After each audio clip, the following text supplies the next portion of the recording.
الرحمن الرحیم وبه نستعین اعوذ باللہ من الشیطان الرجیم بسم اللہ الرحمن الرحیم کنتم خیر امت اخرجت للناس تأمرون بالمعروف وتنہون عن المنکر وتؤمنون باللہ صدق اللہ العظیم۔ میرے محترم عزیزوں، دوستوں اور بھائیوں، میں نے ابھی آپ حضرات کے سامنے جو آیت کریمہ پیش کی، جس کا ترجمہ یہ ہے کہ تم بہترین امت ہو جو لوگوں کے لیے نکالی گئی ہے، بھلائی کا حکم دیتے ہو اور برائی سے تم روکتے ہو اور اللہ پر ایمان رکھتے ہو۔ میرے محترم عزیزوں، دعوت اللہ ایک ایسا فریضہ ہے جس میں کوتاہی سے بھی خدا کا عذاب آتا ہے۔ جو یہ کام کرتے ہیں ان کے لیے اللہ تعالیٰ کی طرف سے مدد و نصرت کا نزول ہوتا ہے۔ اس کی مثالیں ہمیں قرآن و حدیث اور تاریخ میں بے شمار ملتی ہے کہ اللہ تبارک و تعالیٰ نے کس طرح ظالموں کی سازشوں کو ناکام کیا اور داعیوں کا اور ان کا ساتھ دینے والوں کی حفاظت کی اور انہیں سرخ رو اور مالا مال کیا۔ اسی دعوت کے سلسلے میں حضرت مولانا سید ابو الحسن اور مفکر اسلام حضرت مولانا سید ابو الحسن علی میاں ندوی رحمۃ اللہ علیہ فرماتے ہیں کہ دیگر نبیوں اور رسولوں کی بعثت ایک ہی ہوئی تھی، یعنی دیگر جو انبیاء کرام تھے اللہ تبارک و تعالیٰ نے ان کو صرف ان کی قوم کی حد تک انہیں محدود رکھا تھا، اور ان کی جو قوم تھی ان کی قوم پر یہ ذمہ داری نہیں تھی کہ وہ دوسری قوم کو دعوت دے۔ لیکن اللہ تبارک و تعالیٰ نے جب اللہ کے رسول صلی اللہ علیہ وسلم کو مبعوث کیا اور آپ کی بعثت ہوئی تو آپ کی بعثت دوہری ہے، یعنی آپ کی بعثت کے ساتھ ساتھ آپ کی امت کی بھی بعثت ہوئی سارے انسانوں کی طرف، جسے حضرت مولانا نے بعثت مقرونہ کے لفظ سے اسے تعبیر فرمایا ہے۔ گویا پوری امت محمدیہ مبعوث ہے جو ایک ذمہ دار امت ہے جس کو یہ کام سونپا گیا ہے۔ اور حضرت مولانا علی میاں ندوی رحمۃ اللہ علیہ اپنی تقریروں اور تحریروں میں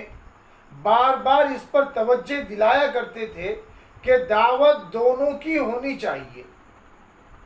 یعنی دعوت دونوں میں ہونا چاہیے، یعنی مسلمانوں میں بھی ہونا چاہیے اور غیروں میں بھی ہونا چاہیے، یعنی مسلمانوں میں بھی اصلاحی کوششیں کی جانی چاہیے اور غیروں میں بھی دعوتی کام کیا جانا چاہیے۔ تو میں اس وقت صرف اس تحریر کا حوالہ دینا چاہتا ہوں کہ جو حضرت مولانا نے برما میں 1960 میں کی تھی، جبکہ وہاں حالات بہت صحیح تھے، تو مولانا نے دو ٹوک انداز میں وہاں فرمایا تھا کہ برما کے مسلمانوں پر خطرات کے بادل منڈلا رہے ہیں، جس کو ہر کوئی حساس انسان محسوس کر سکتا ہے۔ ان خطرات سے بچنے کا واحد راستہ یہ ہے کہ مسلمان دعوتی سرگرمیاں تیز کرے، اپنے درمیان میں اصلاحی کوششیں کرے اور ہم وطن بدھسٹوں میں بھی اسلام کی تعلیم کو پہنچائے۔ اس سے اللہ تعالیٰ کی مدد آئیں گی اور خطرات کے بادل چھٹ جائیں گے۔ لیکن روشن ضمیر اللہ کے ولی کی بات کو شاید برما کے مسلمانوں کے حلق سے وہ نیچے نہیں آئی اور نیچے نہیں اتری۔ صرف 20 برس کے بعد 1980 میں وہاں انقلاب آ گیا اور حالات بالکل اکثر بدل گئے۔ اور 1,00,000 سے زائد مسلمانوں کو بے دردی سے ہلاک کر دیا گیا، اور وہاں مسلمانوں کی شہریت ختم کر دی گئی۔ ان کی ساری زمین جائیداد پر بدھسٹوں نے قبضہ کر لیا، اور 6,00,000 مسلمانوں کو سعودی حکومت نے اپنے یہاں جگہ دی، اور 14,00,000 مسلمان اب بھی بنگلہ دیش میں پناہ گزین ہے، اور وہاں زندگی گزارنے پر وہ مجبور ہیں،